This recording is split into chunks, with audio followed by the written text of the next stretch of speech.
Alhamdulillah wassalatu wassalamu ala Rasulillah wa ala alihi wa ashabihi wa man wala. Bapak-bapak, ibu-ibu, saudara-saudara sekalian, Assalamualaikum warahmatullahi wabarakatuh. Malam ini saya akan berbicara tentang haji. Tetapi uraian tentang haji ini lebih banyak ditujukan kepada orang yang mau haji tapi tidak bisa haji. Kita ini kepingin haji tapi tidak bisa haji. Ya kan? Oke. Jadi bagaimana? Ada ungkapan orang-orang sufi. Dia berkata begini. Berkunjung ke Mekah itu adalah berkunjung ke rumah Tuhan, ya kan? Baitullah kan di sana. Sungguh rugi orang yang berkunjung ke rumah kekasih tetapi tidak disambut oleh kekasih. Rugi orang yang berkunjung ke rumah kekasih lantas tidak menemui kekasih di sana. Yang tidak berangkat, kalau dia katakan, kalau Anda tidak mampu berkunjung ke rumah kekasih, undanglah kekasih ke rumah Anda. Undang dia ke rumah Anda. Sambut dia. Dia akan datang. Jadi ini intinya, kalau tidak bisa pergi haji, undang Tuhan ke rumah Anda, ke kalbu Anda, ke hati Anda. Imam Ghazali berkata begini, ada bukunya namanya Ya Waladi, Wahai Anakku. Bagus bukunya. Dia katakan begini, nak, seandainya sultan, dia masih istilah dulu sultan, seandainya presiden mau datang ke rumah kamu, apa yang kamu lakukan? Kata Imam Ghazali, saya yakin kamu akan bersihkan rumahmu, kamu akan siapkan segala sesuatu supaya indah terlihat. Iya. Jadi sambut dia dengan baik, tetapi dengan persiapan terlebih dahulu. Mau undang kekasih ke rumah Anda, bersihkan dulu hati Anda. Itu kata Imam Ghazali. Kita mau lebih merinci. Kalau kita memperhatikan ibadah haji ini, hampir semua kegiatannya yang wajib atau yang sunnah itu berkaitan dengan Nabi Ibrahim dan keluarganya. Ya kan? Tawaf, sa'i, Arafah, melontar, hampir semuanya. Nabi Ibrahim ini dia hidup sekitar itu ulama-ulama berkata, sejarawan berkata, dia hidup pada milenium kedua sebelum Masehi. Jadi sekitar 3.500 tahun yang lalu. Oke. Nabi Ibrahim alaihissalam itu digelar dengan Khalilullah. Nabi Musa Kalimullah, Nabi Isa Ruhullah, ya. Nabi Muhammad Habibullah, Nabi Ibrahim Khalilullah. Khalil itu berarti khullah mikhal. Saya beri dulu contoh mikhal. Tusuk gigi itu bahasa Arab dinamai mikhal. Kenapa? Karena kan ada celah-celahnya gigi, sisa-sisa makanan itu. Alat yang masuk di celah gigi sehingga membersihkan gigi, itu mikhal. Khalil itu artinya Nabi Ibrahim itu cintanya kepada Allah masuk sampai di celah-celah hatinya, di relung hatinya. Jadi bukan cuma di permukaan hati, bukan cuma penuh, di celah-celahnya masuk, sangat dicintai Allah dan sangat mencintai Allah. Itu Nabi Ibrahim.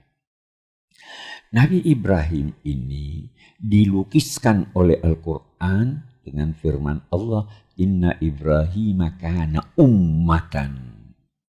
Nabi Ibrahim itu satu umat. Umat itu adalah sekelompok makhluk. Jadi kalau satu orang tidak dinamai ummah, harus banyak, itu umat. Nah, Nabi Ibrahim seorang dinamai umat. Kenapa? Karena terlalu banyak keistimewaannya yang tidak bisa ditampung oleh seorang biasa, tetapi ditampung oleh banyak orang baru bisa. Tapi dia karena hebatnya, dia bisa menampung sekian banyak keistimewaan. Banyak sekali keistimewaannya. Kita tidak bisa hitung. Tapi saya ingin kemukakan 3 keistimewaannya yang paling menonjol, yang mestinya dihayati oleh mereka yang pergi haji, dan dihayati oleh orang yang mau haji tapi tidak bisa haji. Ya kan? Yang pertama, Nabi Ibrahim menemukan Allah melalui pengalaman rohani. Gimana maksudnya? Nabi Ibrahim itu umatnya menyembah bintang. Beliau berkata, oh ya bintang, ini Tuhanku. Setelah redup, menghilang, dia bilang, tidak belajar dia dijadikan Tuhan. Dia menyembah bulan. Oh ini Tuhan, lebih besar dari bintang terlihat. Tenggelam, bukan Tuhan. Dia lihat matahari. Oh ini lebih besar lagi. Dia sembah, dia katakan ini Tuhan. Tenggelam, dia. Nah, maka di sini dia menemukan wajjahtu wajhiya lillazi fataras samawati wal ard hanifan. Dia nabi yang pertama yang mengumandangkan bahwa Tuhan itu adalah Tuhan seru sekalian alam. Nabi-nabi sebelumnya itu memperkenalkan Tuhan kepada dia punya umat sebagai Tuhan kamu, Tuhan suku, Tuhan bangsa. Kalau Nabi Ibrahim, Tuhan seru sekalian alam. Tuhannya matahari, Tuhannya bulan, Tuhannya bintang. Segala sesuatu yang menyertai makhluk manusia pada saat manusia sadar atau tidur. Waktu tidur pun Tuhan menyertai kita. Itu sebabnya Nabi mengajarkan kalau mau tidur baca doa. Ya kan? Allahumma aslamtu nafsi ilaik. Ya Allah, kuserahkan diriku kepadamu. Wajjahtu wajhi ilaik. Ya Allah, kuarahkan wajahku kepadamu. Fawwadtu amri ilaik. Ya Allah, kuserahkan seluruh persoalanku kepadamu. Alja'tu zahri ilaik. Ya Allah, baringkan belakangku menuju kepadamu. Raghbatan wa rahbatan ilaik. Oke, kembali kita kepada Nabi Ibrahim. Ini Nabi Ibrahim menemukan Allah. Dia yang mengumandangkan itu. Tuhan Allah seru sekalian alam. Dia menemani Anda dimanapun Anda berada. Anda harus percaya itu. Bukan cuma menemani waktu di masjid. Bisa enggak itu? Mau haji? Tiru. Itu keistimewaannya yang pertama. Keistimewaannya yang kedua apa? Mari kita lihat. Keistimewaan Nabi Ibrahim yang kedua itu soal kepercayaannya tentang hari kemudian. Tidak ditemukan di dalam Al-Quran seorang pun yang meminta kepada Allah agar ditunjukkan kepadanya bagaimana Allah menghidupkan yang mati. Tidak ada. Satu-satunya yang minta kepada Allah, Rabbi arini kaifa tuhyil mauta. Ya Allah, saya sudah percaya, tapi coba tunjukkan kepadaku bagaimana caranya kamu menghidupkan yang mati itu. Allah tunjukkan sama dia. Jadi kepercayaannya tentang hari kemudian itu mantap sekali. Ya kan, itu ayat, ambil 4 ekor burung, segar bugar, sembelih, cincang-cincang, campur semuanya 4-4 itu, baru taruh di 4 wadah, ke-4 wadah itu kamu taruh di puncak gunung, 4 gunung, baru kamu panggil, hai burung-burung datanglah. Dia lihat cincangan-cincangan burung itu mencari gimana bagiannya, utuh, hidup, jalan kepada Nabi Ibrahim. Tidak ada nabi seperti itu. Istimewa, luar biasa. Yang ketiga, mari kita lihat yang ketiga. Pada masa Nabi Ibrahim, bahkan sebelum, bahkan sesudahnya, orang percaya pada dewa, pada Tuhan dan sebagainya. Lalu mereka mempersembahkan sesaji kepada Tuhan. Korban. Tetapi sebagian mereka itu mempersembahkan sesaji dalam bentuk manusia. Di Babilonia itu bayi yang dipersembahkan, disembelih.